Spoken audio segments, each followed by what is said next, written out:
some more.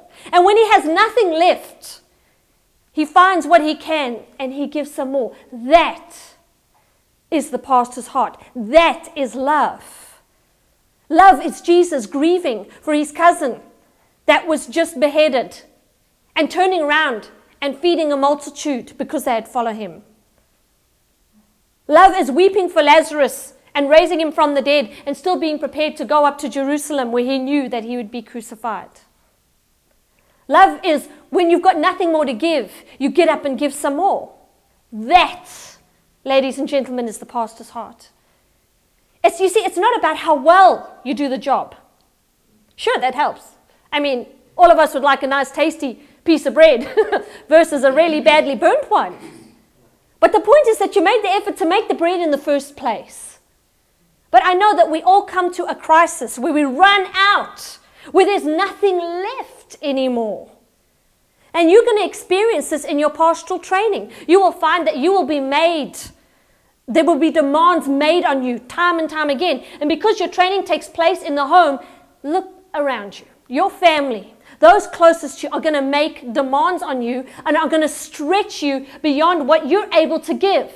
And you're going to say, well, that's fine. I can minister. I can still get a revelation. Now, I'm not talking about spiritual demands. I'm speaking about physical demands because these are the demands that are put on the pastor. You see, it's not just about giving a good sermon one day a week. It's about being there for the people 4 o'clock in the morning when they've got you on the phone because they're having a major crisis in their lives. You see, that's about giving.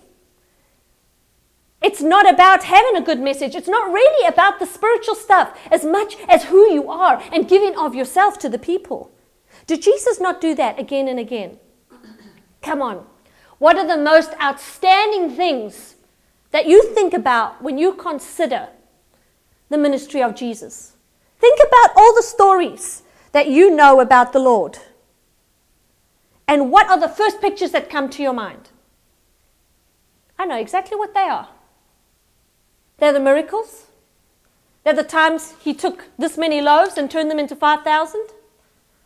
They're not about his Sermon on the Mount. They're not about his eloquence. They're not even about what he preached to the Pharisees.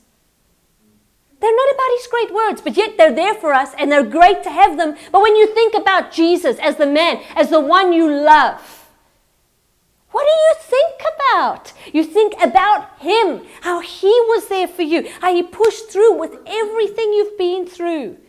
He healed you when you were sick. He fed you when you were hungry. He gave you water when you were thirsty. It's great to be eloquent. It's great to have the right words to say and to minister in power. But there is no greater ministry than the heart of the pastor that gives of himself. Doesn't the scripture say that the shepherd gives of his life for the sheep? He gives his life for the sheep. Not his words for the sheep. Not his thoughts for the sheep. He gives his life for the sheep. That involves action, not just words, not hearsay. It's about doing.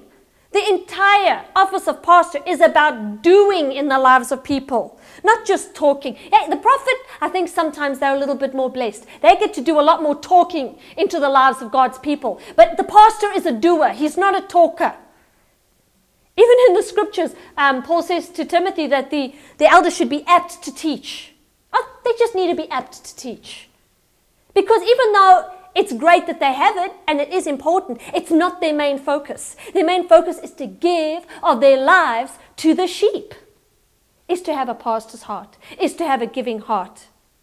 But what happens when the bread that you have, and isn't it fascinating how just the bread again and again is used as our bodies, as the word, as just so many pictures. But what happens when this bread here is tired? And has been up until 4 in the morning and has to be up at 8 again, 4 hours later. What happened when this bread is losing some crumbs and just feels like piling on a pitiful little crumbled heap on the floor? When there are so many responsibilities, when there are so many tasks, when there are so many demands that you cannot physically, and I'm not even talking about emotionally and spiritually, but you cannot physically do it anymore. Jesus spends the whole night preaching up the mountain, has to come down. And people make demands. You're praying up the mountain. And they come and make demands and demands. He